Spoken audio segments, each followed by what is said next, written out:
melaporkan Bandung 1 terjadi orang mencurigakan membawa senpi dan tidak punya identitas jelas. Sudah diamankan oleh personil Gatur dan juga Pas Pampres. Mohon izin Nono Ambon, izin bantuannya Nono Ambon.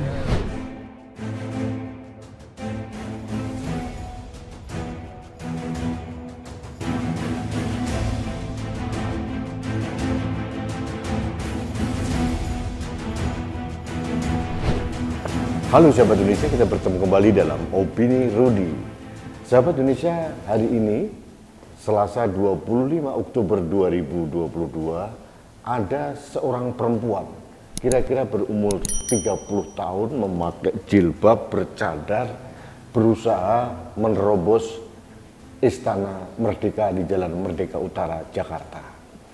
Perempuan ini membawa pistol dan alhamdulillah sudah diringkus oleh Pas Pampres, kemudian diserahkan kepada polisi dan sekarang konon katanya sedang diperiksa di Polda Metro Jaya.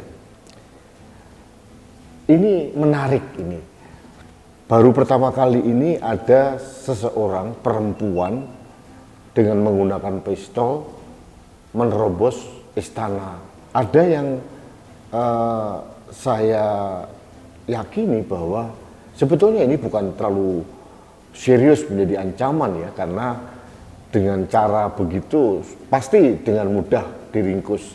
Tapi ini adalah sinyal menurut saya, sinyal yang diberikan oleh kelompok teroris bahwa mereka masih eksis dan punya potensi ancaman buat Indonesia. Nah, untuk itu saya tidak sependapat dengan statement atau pernyataan dari Kepala Staf Kepresidenan Jenderal TNI Purnawirawan Muldoko bahwa orang ini bergerak beroperasi secara sendirian, tidak terorganisir. Saya tidak setuju. Saya yakin perempuan ini tidak sendiri. Ada kelompok-kelompok yang pertama menyiapkan pengantin dalam tanda kutip untuk aksi bunuh diri ini. Kita ingat beberapa waktu yang lalu seorang perempuan dengan menggunakan airsoft gun masuk ke Mabes Polri ya. Akhirnya ditembak dan meninggal. Usianya sama, berpendidikan juga. Artinya ada proses pencucian otak yang dilakukan oleh kelompok-kelompok tertentu, kemudian dia membuat trial ke lapangan dan menerjunkan pengantin yang siap mati ini memasuki Istana Merdeka Jakarta. Jadi sangat tidak mungkin kalau ini dilakukan secara sendiri atau bersifat individual dari perempuan ini yang konon katanya dari Lampung. Kalau kita lihat sorot mata dari perempuan itu memang menakutkan orang yang sudah kehilangan kemanusiaannya. Karena apa? Akal sehatnya, logikanya, otaknya sudah dicuci bersih, diisi dengan mazhab-mazhab terorisme.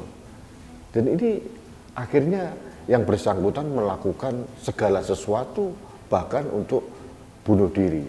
Dan ini bagi saya merupakan sinyal yang kuat bahwa ancaman terorisme di Indonesia itu masih nyata adanya. Jangan pernah diabaikan. Kelompok terorisme itu adalah puncak dari otak kelompok-kelompok tertentu yang pertama awalnya adalah kelompok-kelompok sifat intoleran, kemudian beranjak menjadi radikal dan ujungnya adalah terorisme. Dan saya menduga keras ini ada kaitannya dengan kelompok-kelompok jihadis yang lain.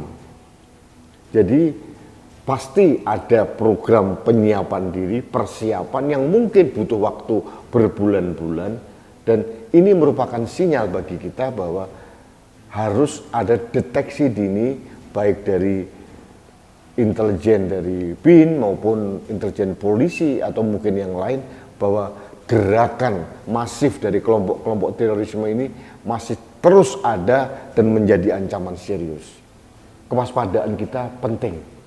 Jadi sahabat Indonesia, kalau kita tarik pada masalah politik tentang Pilpres tahun 2024, inilah mengapa saya begitu getol ingin mengusung kelompok nasionalis, kelompok yang sangat Pancasilais untuk memimpin Indonesia di masa yang akan datang. Karena apa? Karena saya mempunyai dugaan kuat bahwa kelompok-kelompok intoleran radikal dan mungkin kelompok-kelompok terorisme ini menunggangi orang-orang yang dicalonkan oleh kelompok mereka. Kita tahu siapa orangnya, orang yang pragmatis, yang asal menang menggunakan dalih apapun, menggunakan dalil apapun, menggunakan kendaraan apapun, asalkan bisa mendapatkan kursi kekuasaan. Ini sudah nyata adanya dan yang bersangkutan sudah melakukan pada Pilgub tahun 2017. Nah, kewaspadaan ini bukan hanya kewaspadaan sosial dari aparat keamanan, kemudian dari negara, tapi juga dari masyarakat.